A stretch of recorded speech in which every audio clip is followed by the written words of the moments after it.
Share બજાર અને સોનામાં દિવાળી પહેલા તેજીનો માહોલ જોવા મળી રહ્યો છે। સેન્સેક્સ 42,550 ને પાર થઈ ગયો છે તો નિફ્ટી 50 પણ 12,550 ને પાર થયું છે।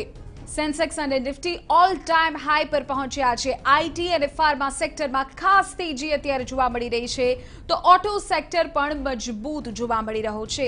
સોના અને ચાંદીમાં પણ આ સાથે તેજી જોવા મળી રહી છે। સોનામાં દિવાળી પહેલા જાણે ખરીદીનો માહોલ અત્યારે જોવા મળ્યો છે। લોકડાઉન બાદ શેર માર્કેટની સ્થિતિમાં સુધારો જોવા મળી રહ્યો છે। દિવાળીના તહેવારને લઈને શેર માર્કેટમાં 600 પોઈન્ટનો વધારો થયો તો માર્કેટ સુધારા પર રહે તેવું પણ શેર એક્સપર્ટ કહી રહ્યા છે।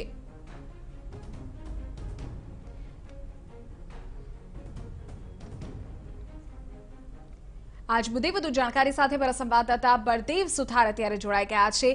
બળદેવ, અનલોકની જો સ્થિતિની વાત કરીએ ત્યારથી જ શેર બજારમાં ખાસ તેજીનો માહોલ જોવા મળી રહ્યો છે અને આજે સેન્સેક્સ અને નિફ્ટી બંને ઓલ ટાઈમ હાઈ પર પહોંચ્યા છે। અત્યારે શું અત્યારે વધુ વિગત તેની સાથે જોડાયેલી મળી રહી છે?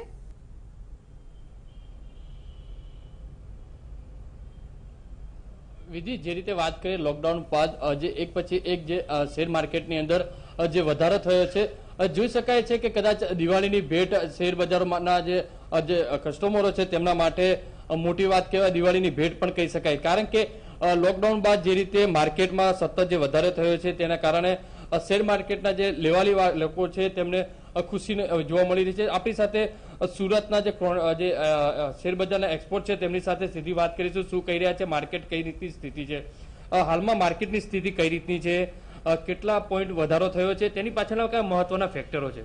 શેર બજાર માર્ચ મહિના પછી સતત ઉપર આવી રહ્યું છે। એક પછી એક બધા સારા કારણો, ગવર્મેન્ટે જે પેકેજીસ ડિક્લેર કર્યા, એક પછી એક ઇકોનોમીની રિવાઇવલ માટે જે એક પગલાં લીધા, એના લીધે બજારને સતત હિંમત મળતી રહી અને બજાર સતત ને સતત માર્ચ મહિના પછી ઉપર આવતું ગયું। આજે બજાર લગભગ નવું હાઈ ટચ કરવાની નજીક આવ્યું અને હાઈ ટચ પણ થઈ ગયું છે, નવું હાઈ। એટલે બજારમાં ચારે તરફ ખુશીનો માહોલ જોવા મળી રહ્યો છે। આની પાછળના કયા ફેક્ટરો છે? આવનારા દિવસોની અંદર દિવાળીના તહેવારો છે, ખરીદી નીકળી છે, અથવા તો કે જે અમેરિકાની જે ઇલેક્શન આવ્યું છે તેનો અસર અહીંયા જોવા મળે શેર માર્કેટ ઉપર? અમેરિકાના ઇલેક્શનની બી અસર તો ખાસી જોવા મળી છે કે હવે જો બિડન નવા રાષ્ટ્રપતિ ઇલેક્ટ થઈ ગયા છે તો બજારે વસ્તુને ખૂબ જ પોઝિટિવ વ્યૂથી લીધું છે અને એના માટે બી બજાર અત્યારે ઉપર જઈ રહ્યું છે। અત્યારે જે લેવાવાળી વ્યક્તિઓ છે તેમના માટે માર્કેટ કઈ રીતના સંકેત છે? કયું માર્કેટની અંદર મહત્વના જે ફેક્ટર છે, કયો ફેક્ટર બેન્કિંગ ફેક્ટર છે તો કે બીજા કયા ફેક્ટરોની અંદર માર્કેટનો અપ ગયા છે? એ સેક્ટર તો જો ફાર્માસ્યુટિકલ સેક્ટરે ખૂબ સારું પ્રદર્શન કર્યું છે, એફએમસીજી સેક્ટર્સ ખૂબ સારા ચાલી રહ્યા છે, મેટલ સેક્ટર્સમાં ખૂબ સારી લેવાલી છે। તો ઓવરઓલ ઘણા બધા સેક્ટરે ખૂબ જ સારું પરફોર્મન્સ કર્યું છે। એનબીએફસી સેક્ટર છે અત્યારે છેલ્લા રાઉન્ડમાં, એમાં ખૂબ જ સારી તેજી જોવા મળી રહી છે અને સાથે સાથે બેન્કિંગમાં પણ તેજી દેખાઈ રહી છે।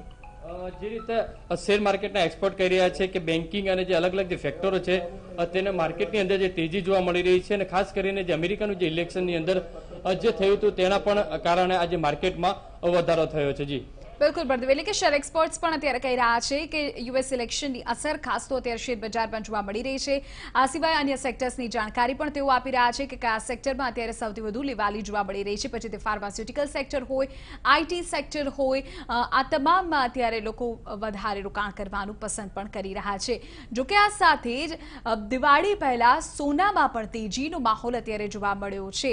સોના અને ચાંદીમાં તેજી અત્યારે બજારમાં દેખાઈ રહી છે અને દિવાળી પહેલા જ ખરીદીનો માહોલ અત્યારે જોવા મળી રહ્યો છે। ઉલ્લેખનીય છે કે દિવાળીના તહેવારો પણ નજીક છે ત્યારે સોના ચાંદીમાં પણ તેજી અત્યારે દેખાઈ રહી છે। આ સિવાય શેર માર્કેટની જો વાત કરવામાં આવે તો શેર માર્કેટમાં પણ 600 પોઈન્ટનો વધારો થયો છે અને માર્કેટ હજુ પણ સુધારા પર રહે તેવું શેર એક્સપર્ટ્સ માની રહ્યા છે। અમેરિકામાં બાઇડનની રાષ્ટ્રપતિ બનવાની અસર શેર બજાર પર જોવા મળી રહી છે। આ સિવાય લોકડાઉન બાદ અનલોકની સ્થિતિમાં પણ હવે શેર બજારમાં ઉત્તરોત્તર અત્યારે તેજીનો માહોલ જોવા મળી રહ્યો છે તો નિફ્ટી 50 પણ અત્યારે હાઈ પર પહોંચ્યું છે।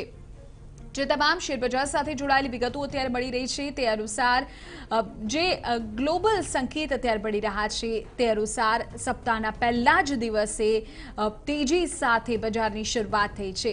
જોકે ગત સપ્તાહની વાત કરવામાં આવે તો તેજી સાથે જ શુક્રવારે બજાર બંધ થયું હતું અને ફરી એકવાર આજે સોમવારે બજાર જ્યારે ખુલ્યું છે ત્યારે તેજી સાથે જ ખુલ્યું છે।